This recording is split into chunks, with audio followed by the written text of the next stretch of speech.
안녕하세요. 저희는 자취생 맞춤 식재료 관리 어플에 대해 소개드리겠습니다. 저희 팀명은 딥시크이며 저는 발표자 전은목입니다.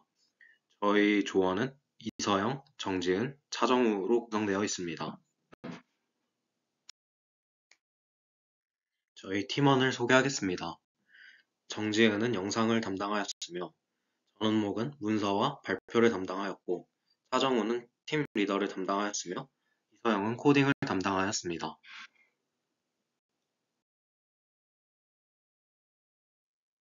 문제 배경을 소개드리겠습니다. 혹시 여러분 냉장고에 뭐가 들어있는지 기억나시나요? 혹은 유통기한이 지난 식재료를 버려본 경험이 있으신가요?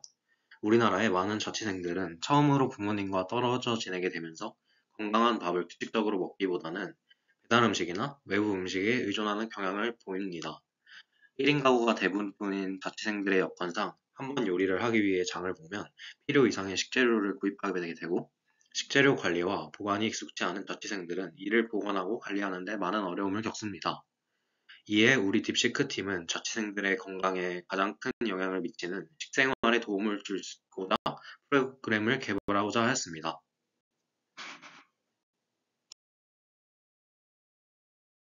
문제 해결을 위한 첫 걸음은 문제를 이해하는 것인 만큼 이를 위하여 아, 에, 이, 오 관찰법이라는 도구를 도입하였습니다. 5개의 측면, 활동, 환경, 상호작용, 사물, 사용자 측면에서 문제를 분석하였으며 질문과 대답은 다음과 같습니다. 문제 이해를 위해 두 번째로 페르소나라는 도구를 도입하였습니다. 자취를 하는 대학생인 가상의 인물 차성우를 설정하여 문제를 이해하기 위해 노력하였습니다.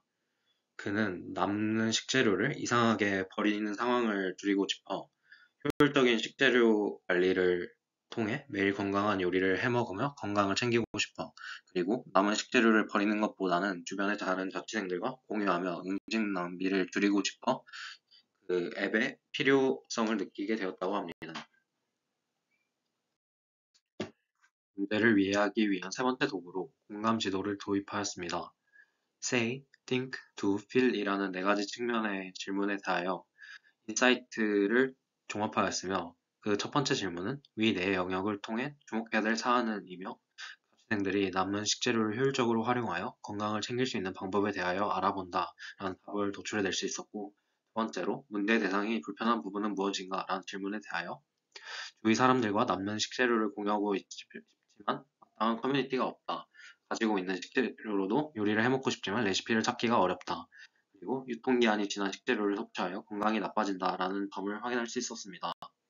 마지막으로 문제의 대상이 없고자 하는 것은? 이라는 질문에 대하여 이는 식재료를 공유할 수 있는 대학교 지역 커뮤니티, 있는 식재료를 입력하면 레시피를 알려준 서비스, 그리고 건강을 해치지 않도록 식재료를 최대한 오래 보관하는 팁 등입니다.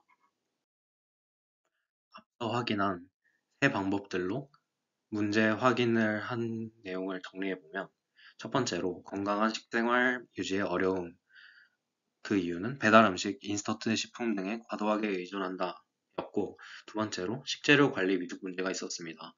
이는 1인 가구 특성상 식재료가 남거나 쉽게 상하는 문제로 발현되었습니다. 세 번째로 요리 준비에 대한 부담이라는 문제가 있었는데 매번 요리를 위해 필요한 재료를 구매해야 하는 번거로움으로 이해할 수 있었습니다. 네 번째로는 식재료 낭비 문제가 있었으며 사용하지 못한 재료가 버려지면서 경제적, 환경적 손실이 발생한다는 점이었고 마지막으로 자취생 간 연결이 부족하다는 문제가 있었습니다. 남는 재료를 공유하거나 교환할 수 있는 네트워크가 부재한다로 이해할 수 있었습니다. 이에 문제를 해결할 수 있는 아이디어를 만들기 위해 브레인스토밍이라는 방법을 도입하였습니다. 앞선 과정에서 자취생들이 남은 식재료를 효율적으로 활용하여 건강을 챙기는 방법이라는 문제를 주제로 삼기로 하였고 이 주제에 관련된 아이디어들을 각자 생각해 보았습니다. 대표적으로 음식물 나누기 프로그램, 식단 계획 세우기, 레시피 공유 커뮤니티, 일주일치 건강 식단 짜주는 서비스, 그리고 유통기한 지난 음식이 건강에 미치는 영향 등의 아이디어가 나왔습니다. 브레인스토밍 이후에는 스캠퍼 방식을 통하여 문제 해결을 위해 노력하였습니다. 브레인라이팅을 통해 얻은 아이디어들을 기반으로 각 조원들이 대체하기, 결합하기, 적용하기, 수정하기, 다른 용도로 활용, 대거하기, 그리고 재배열하기라는 측면에서 문제를 해결하려고 스캠퍼를 작성해 보았고, 이는 다음과 같습니다. 또한 이한 비교법을 적용하여 문제를 해결하고자 하였습니다. 브레인스토밍 과정에서 자신이 낸 아이디어들의 이한 비교법을 적용하여 각자 한 개씩 최선의 아이디어를 선정하였습니다. 그렇게 총 4개의 아이디어를 선정해 볼 수 있었고, 그 예시로 이서영의 아이디어에서 이한 비교법을 적용하여 가장 점수가 높은 가지고 있는 식재료만을 사용하여 레시피 알려주기 아이디어가 채택된 것을 확인할 수 있었으며, 전은목의 아이디어에서 이한 비교법을 적용하여 가장 점수가 높은 남은 재료로 창의적인 요리 제작하는 챌린지 아이디어가 채택된 것을 확인할 수 있었습니다. 정지은의 아이디어에서 이한 비교법을 적용하여 가장 점수가 높은 주변 학생들과 남는 식재료를 나누거나 교환 가능한 커뮤니티 아이디어가 채택된 것을 확인할 수 있었으며, 마지막으로 차정우의 아이디어에서 이한 비교법을 적용하여 가장 점수가 높은 먹어도 될까요? 물어보는 페이지의 아이디어가 채택된 것을 확인할 수 있었습니다. 이렇게 이한 비교법을 이용한 아이디어 평가 과정을 통하여 선정한 4개의 아이디어는 다음과 같습니다. 문제를 해결하기 위해 앱에 어떤 내용이 들어가야 될지는 확정시켰기 때문에 이제부터 프로토타입을 만들기 위하여 노력하였습니다. 첫 번째는 알고리즘을 짜는 것으로, 오른쪽 그림은 앱 시작 화면에서 사용자 정보를 얻기 위한 질문들의 값을 지정하는 과정으로 문자열에 대응하는 이름을 정의하는 과정이었습니다. 그 다음 그림은 앱 시작 화면에서 사용자 정보를 얻기 위한 질문들을 제시하며 출력한 질문들에 대응하는 사용자 답변들을 입력하는 모습입니다. 보유 중인 식재료가 무엇인가요? 라는 질문에 계란, 토마토라는 답변이 나오면 유저 인그리디엔트 항목에 계란, 토마토라는 값을 입력할 수 있습니다. 홈 화면에서는 다양한 메뉴들 중 하나를 선택해 다른 페이지로 넘어가는 게 가능합니다.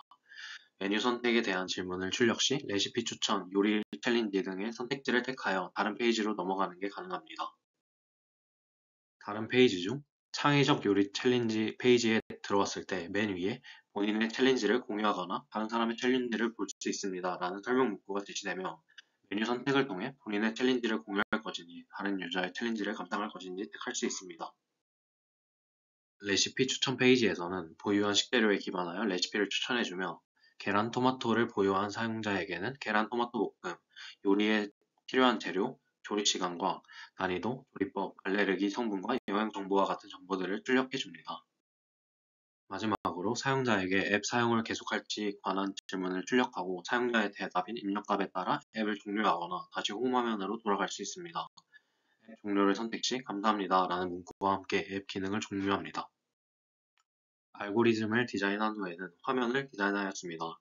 오른쪽 그림은 앱을 처음 켰을 때 보이는 시작 화면으로 앱을 어떻게 활용할 수 있는지 제시하는 문구를 포함하고 있습니다. 그 다음 회원 가입 화면을 통해 사용자들에 대한 다양한 정보를 모을 수 있습니다. 그 예시로 사용자가 선호하는 음식, 보유 중인 식재료, 그리고 위치 정보 등이 있습니다. 홈 화면에서는 하단의 버튼들을 통해 앱의 다양한 페이지들로 이동하는 것이 가능합니다.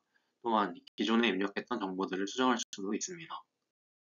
먹어도 되나요 페이지는 사용자들이 본인의 식재료를 사진으로 찍어 다른 사용자들에게 먹을 수 있는 상태인지 물어보는 역할을 하며 다양한 정보를 얻을 수 있습니다.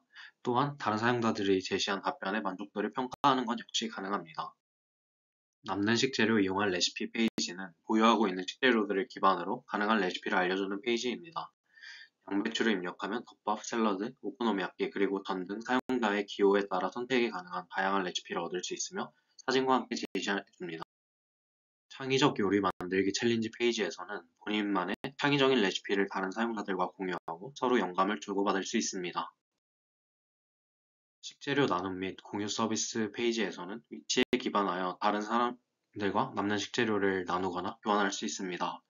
또한 글이 올라오면 채팅을 보내 식재료 나눔 및 공유 일정을 조율하는 방식으로 이루어집니다. 사진들은 저희가 조별 활동을 하는 모습이며, 그리고 아래 글을 통해 각 주차별 팀플이 어떻게 진행되었는지 확인할 수 있습니다. 이 어플을 통해 자취생들은 식재료 낭비를 줄이고 식비를 절감하며 더 건강하고 효율적인 식생활을 할 수 있을 것으로 보입니다. 또한 환경적으로도 음식물 쓰레기 감소에 기여할 수 있습니다. 지금까지 자취생 맞춤 식재료 관리 어플에 대하여 소개해드렸습니다. 먹고 사는 문제가 고민인 자취생들에게 꼭 필요한 솔루션이라고 생각합니다.